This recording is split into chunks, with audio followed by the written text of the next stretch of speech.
I'm here at the RYA Dinghy and Water Sports Show 2025 on the Switch stand with John Higham.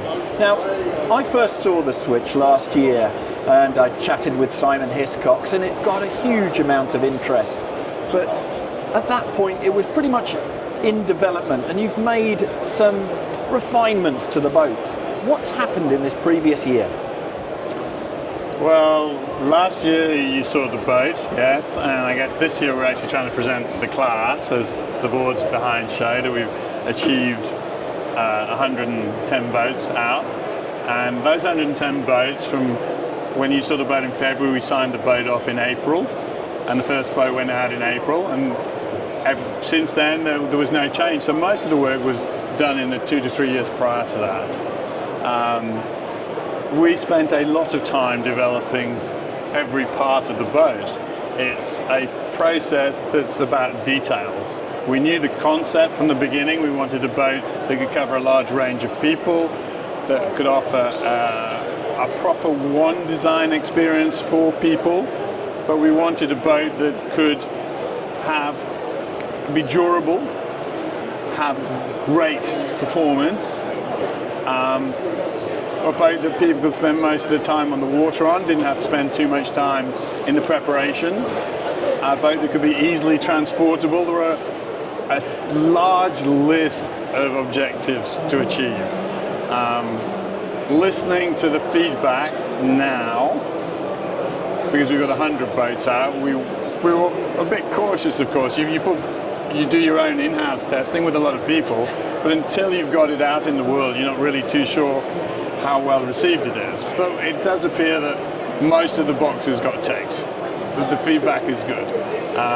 We haven't had boats breaking because we had to make it strong enough for all sorts of users. We've got people from 45 kilos to 108 kilos sailing on the boat. We've got people from 11 or 12 years old testing it. They're a little bit too small to start racing, but we've got people over 60 racing the boat. And yeah, it's very much about the details. I sort of need to go through each one of them with you to explain where the time went. One of the really important things about the Switch, you just mentioned it there, is one design. Yeah. This is a boat that you are going to be able to race against the same boats in a year's time, 2 years' time, 5 years' time, instead of this constant evolution we've seen in foiling. But you've got that high performance. Is that the ethos that you were aiming for from word go? Very much so. That's a large part of it, is to have something out of a box that's not going to need modification, that you could buy a spare part for, right? That you know that you've got the same weapon as the other person, right? Because that counts for your sailing. It also, you've got a financial investment in a boat that you buy as well. So it helps tremendously with two things. And we put a lot of effort into it. I think we have something like, I can't remember the exact number, it's written on the board over there, I think 700 and something quality control measurement points during the build of the boat, to make sure that the weight of everything and the position of everything is as close as you can possibly make it. Learning in a foiling boat. People come from a displacement boat, a standard dinghy, and I think a lot of people are scared by those initial steps. But one of the things I've really noticed in the Switch is you've got a huge amount of buoyancy in the wing. But this, I understand, serves several purposes. Yes. There was plenty of discussion going back to the development about what we were going to do about the wings with inflatable bags or whatever, and we opted for the foam. We started with a smaller amount of foam, and every test we got bigger and bigger because we found the buoyancy made the boat easier to sail, particularly easy to get in. So the boat is, when it's capsized, this floats on the water, and you can literally do a beached whale impression and roll yourself into the boat. It means you can rest the boat too, because when this is on the opposite tack from where you're sat, this rests in the water. And the foam does other things, because this is a Dacron trampoline, but it means that it spreads the load. This is a rigid recyclable foam, and it spreads the load on this side, but it also spreads the load onto the underside. So by development, it's turned out to be a good choice. So it's one of those things that actually gave you more stability, load spreading, as well as all of those little features that the inevitable having to climb back into the boat during that learning process. It's there are different ways of getting in the boat, obviously, right?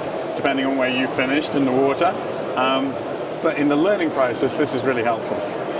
Those initial moments when you've had people go out on the water, they've had that first sail. What are their initial reactions once they come off the water? Thrills. They're all buzzing. It doesn't matter if they are experienced sailors or beginners. They're just fizzing. We had a group of ladies out last week in Thailand, and they've all been to the Olympics. They're all really good sailors. But you could feel the effervescence, the fun they were having, getting into the boat, learning it, sailing, and you see it with people of all levels. I mean, they're extremely good sailors. You see it with young kids coming maybe from an Optimist or from an Ilka or from any class. With very little wind, you can get great thrills.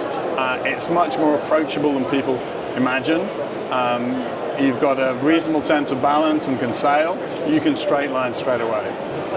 And with your events, you're not really titling them as regattas because so much of what happens in the switch is about enjoyment and just the fun of it combined inevitably with the competition. And so this brings a whole new feeling to events.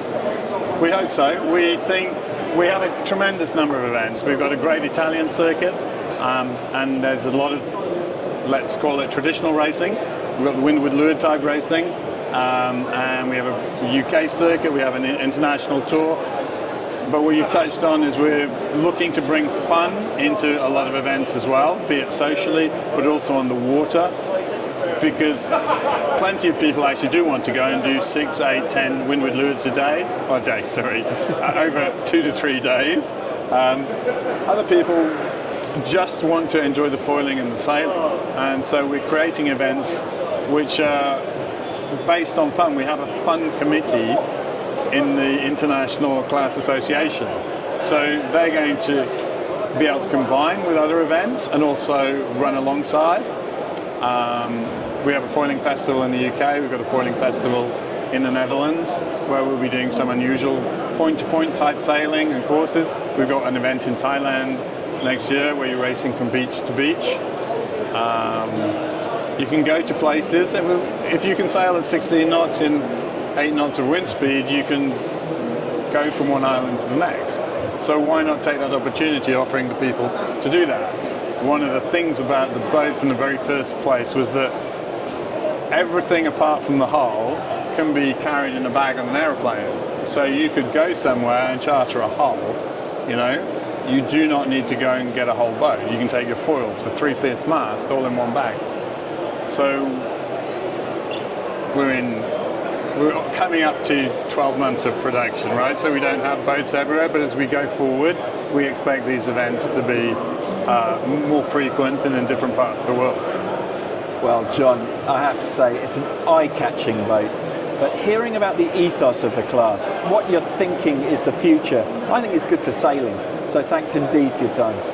Thank you very much.